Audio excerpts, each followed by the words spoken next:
Assalamualaikum warahmatullahi wabarakatuh. Perkenalkan, nama saya Fikrul Aifa Martiana Uswah dengan NIM G211180121 dari Universitas Semarang. Di sini saya akan menjelaskan atau mempresentasikan hasil dari proposal penelitian yang saya lakukan di kampus Universitas Semarang. Kebetulan ini adalah tugas metodologi penelitian, di mana saya mengambil judul yaitu pengaruh pemberian tugas terstruktur praktikum di masa pandemi tanpa adanya kuliah praktek secara detail terhadap hasil belajar mahasiswa program studi teknik informatika FTIK Universitas Semarang. Jadi penelitian ini saya lakukan dengan adanya latar belakang tersendiri, yaitu pada pandemi ini. Apa sih dampak pandemi yang kita rasakan belakangan ini di sektor ekonomi dan juga di sektor pendidikan? Tentunya banyak sekali pengaruh yang dihasilkan dari pandemi COVID-19 ini, khususnya di dua sektor ini.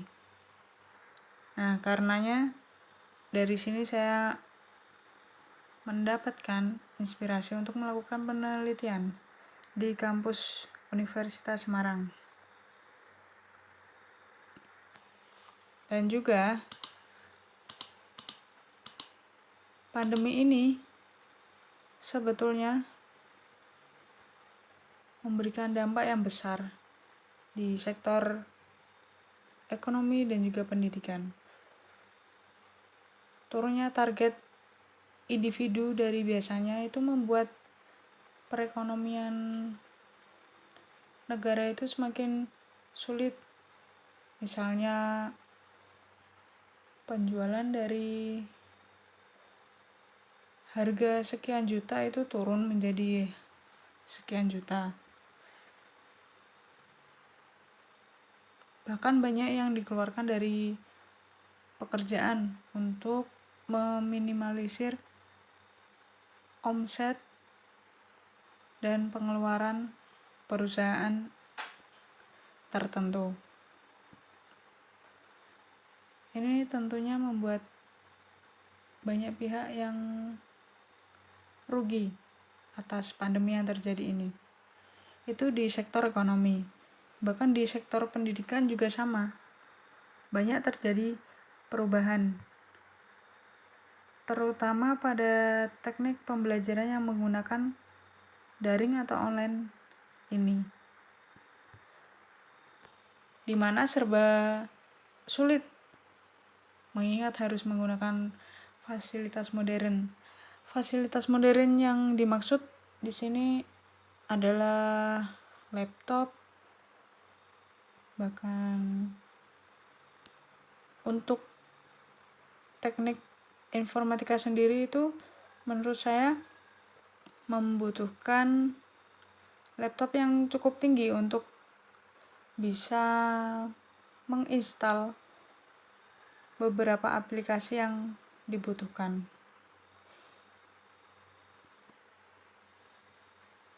Selanjutnya, belum lagi ditambah ada beberapa pembelajaran yang menurut saya tidak efektif, tidak efisien.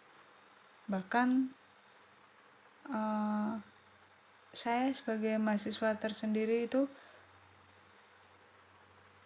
merasa sulit untuk menerima pembelajaran daring di masa pandemi ini. Nah, dari itu saya melakukan penelitian. Dengan adanya masa pandemi ini,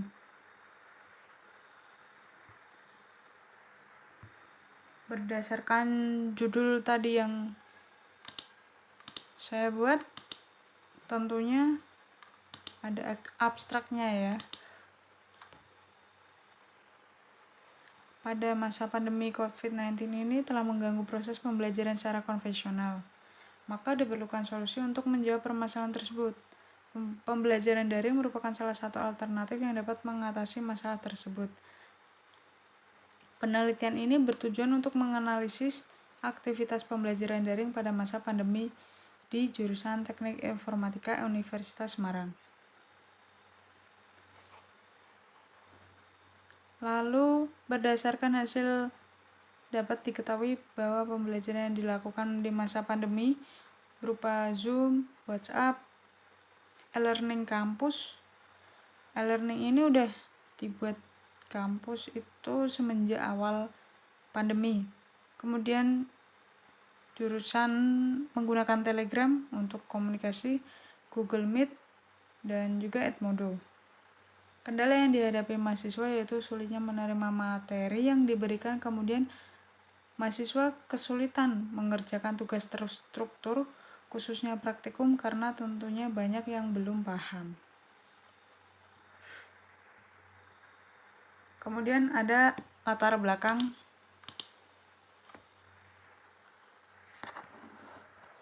Pada awal tahun 2020, tepatnya awal bulan Februari, kita dihadapkan dengan adanya wabah yang sangat luar biasa, dan wabah tersebut sangat mengganggu warga masyarakat, khususnya mahasiswa. Wabah tersebut dinamakan dengan coronavirus atau lebih dikenal dengan corona atau COVID-19.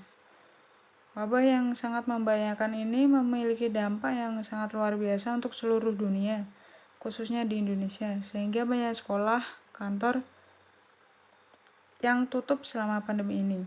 Bahkan sampai sekarang, sudah setahun lebih itu sekolahan tidak digunakan untuk aktivitas pembelajaran. Dampak yang luar biasa ini juga memperburuk kondisi pendidikan di Indonesia.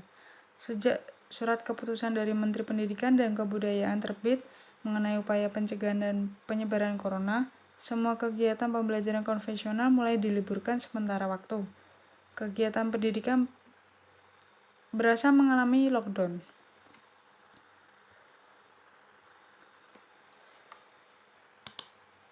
Kemudian, sistem pembelajaran yang dilaksanakan oleh sebagian dosen perlahan tergantikan oleh berbagai aplikasi pembelajaran daring yang dapat memberi ruang interaksi langsung antara dosen dan mahasiswa tanpa harus bertemu langsung. Dosen dan mahasiswa, bahkan orang tua, dipaksa beradaptasi secara cepat dengan menggunakan metode ini. Memang, di tengah situasi ini, pembelajaran daring dirasa solusi yang paling tepat untuk dilakukan. Dalam proses pembelajaran daring ini, diharapkan dosen dapat mengerti kebutuhan mahasiswanya.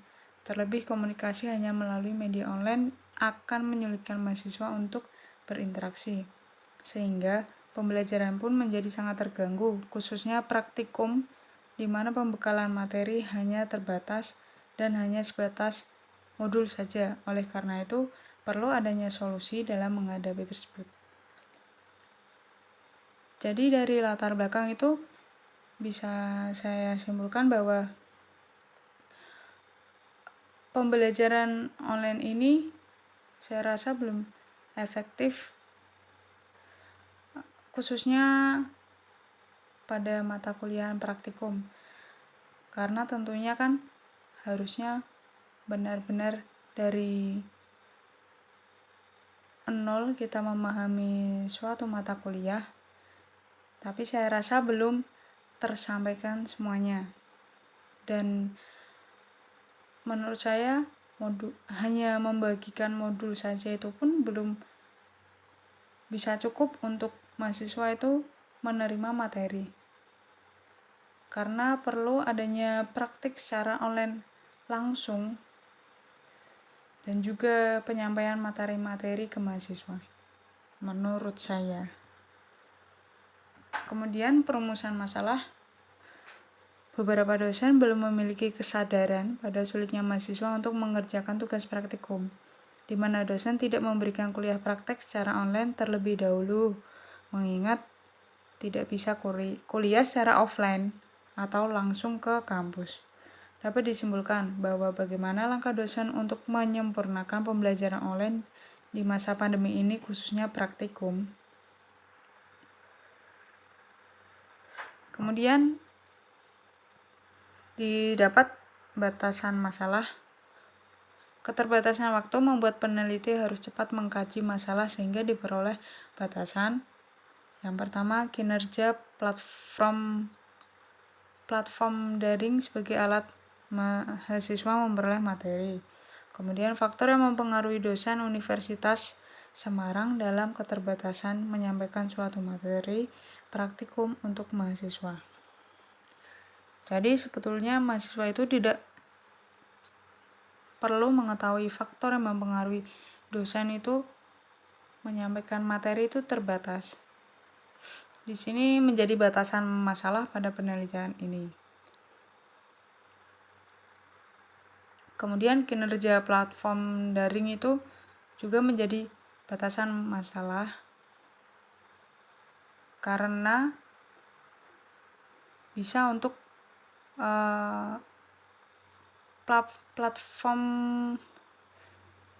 banyak platform yang bisa digunakan sebagai alat mahasiswa memperoleh materi itu banyak sebenarnya. Kemudian tujuan tugas akhir. Dengan menyusun tugas akhir, diharapkan mahasiswa mampu untuk merangkum dan mengaplikasikan sebuah pengalaman pendidikan untuk memecahkan masalah dalam bidang keahlian atau bidang studi tertentu secara sistematis, sinologis, kritis, dan kreatif berdasarkan data, informasi yang akurat, dan didukung analisis yang tepat. Kemudian manfaat tugas akhir. Kewajiban penulis setelah melaksanakan penelitian yaitu menyusun laporan yang merupakan tanda bukti tertulis bahwa penulis telah melaksanakan penelitian. Berikut adalah tujuan-tujuan dari penulisan laporan. Mendapat bahan ilmu pengetahuan teknologi yang tidak diajarkan di kampus. Mampu menguraikan ilmu pengetahuan dan wawasan apa saja yang dapat dalam pelaksanaan prakerin. Maksud saya dalam pelaksanaan tugas akhir dalam bentuk laporan tertulis. Menambah wawasan dan ilmu pengetahuan penulis. Sarana untuk melatih mahasiswa lebih kreatif dalam mengolah kata. Siswa dapat menyusun laporan tertulis secara sistematis, logis sesuai dengan kaidah penulisan penelitian. Ini adalah manfaat tugas akhir bagi penulis. Kemudian bagi instansi, dengan adanya penelitian ini diharapkan dosen teknik dan praktek dapat mengerti bagaimana cara penyampaian materi praktek dengan akurat sampai ke mahasiswa. Kemudian bagi Universitas Semarang, penelitian ini bermanfaat agar kampus Universitas Semarang dapat berkembang dan juga pembelajarannya dapat setara dengan offline seperti biasanya. Diharapkan pembelajaran online maupun offline itu tidak berbeda jauh, di mana saat offline mahasiswa itu dapat menerima materi-materi yang dari dosen, misalkan praktikum itu dilakukan secara langsung, mahasiswa langsung mengikuti dosen saat itu juga. Diharapkan dari penelitian ini tuh di masa pandemi daring ini tuh sama seperti masa sebelum pandemi. Kemudian tinjauan pustaka. Penelitian yang saya lakukan yaitu di kampus Universitas Semarang dengan berobjek dosen dan mahasiswa. Berbeda dengan penelitian terdahulu yang hanya melakukan penelitian di SD, SMP. Selain itu tujuannya pun berbeda. Penelitian saya bertujuan agar dosen paham bagaimana sulitnya mahasiswa mengerjakan tugas terstruktur praktikum tanpa adanya perkuliahan praktek offline maupun secara online. Sedangkan di penelitian terdahulu hanya bertujuan agar model pembelajaran harus variatif untuk mencegah jenuhnya dari murid dan mahasiswa. Kemudian perbedaan lainnya terletak pada data yang dimiliki. penelitian saya membutuhkan data jadwal perkuliahan dosen atau mahasiswa, situs e-learning, aplikasi pembelajaran yang dipakai Universitas Semarang berupa e-learning, Google Classroom, Jitsi, Teams, Zoom, WhatsApp, Telegram. Sedangkan di penelitian terdahulu memerlukan berbagai macam aplikasi pembelajaran, diantaranya vClass, Meet, Unsil, Facebook, Messenger, Kuiper School, Rumah Belajar, Uang Guru, Genius, dan lainnya.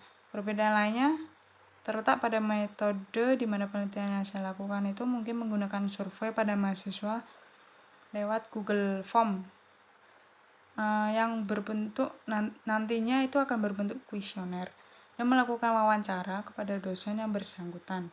Pada penelitian terdahulu ada yang menggunakan eksperimen dan pengembangan. Kemudian metode penelitian. Pengumpulan data yang mungkin akan dilakukan adalah observasi, di mana nanti pemilihan, pengubahan, pencatatan, dan pengundian serangkai perilaku dan suasana yang berkenan dengan organisme. Kemudian data yang dihasilkan itu berupa catatan dokumen hasil observasi dari peneliti, di mana telah dilakukan observasi secara berkala dari waktu ke waktu hingga sampai ke titik puncak permasalahan. Penelitian ini dilakukan dengan metode deskriptif dengan pendekatan kualitatif dan studi literatur.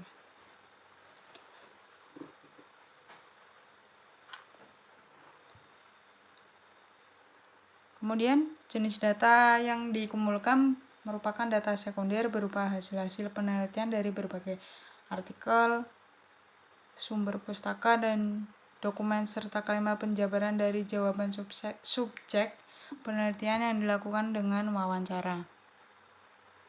Melalui pertanyaan seberapa antusiasnya mahasiswa menggunakan teknologi pembelajaran dalam mengikuti kuliah online, berapa banyak mahasiswa yang mengalami kesulitan menggunakan teknologi pembelajaran berupa aplikasi yang dipakai kuliah online, seberapa besar tugas yang dibebankan, serta tingkat stres yang dialami mahasiswa dalam perkuliahan online ini, serta seberapa banyak respon yang diberikan dari pilihan kuliah online atau kuliah tatap muka di kelas.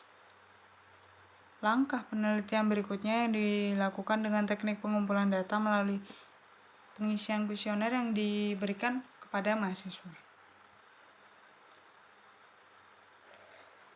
Nah, ini adalah format jadwal pelaksanaan yang akan dilakukan.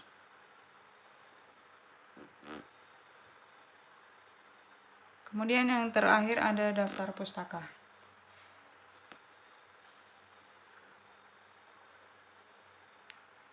Cukup sekian presentasi atau penjelasan dari proposal penelitian tugas akhir yang saya kerjakan. Kurang lebihnya mohon maaf. Wassalamualaikum warahmatullahi wabarakatuh.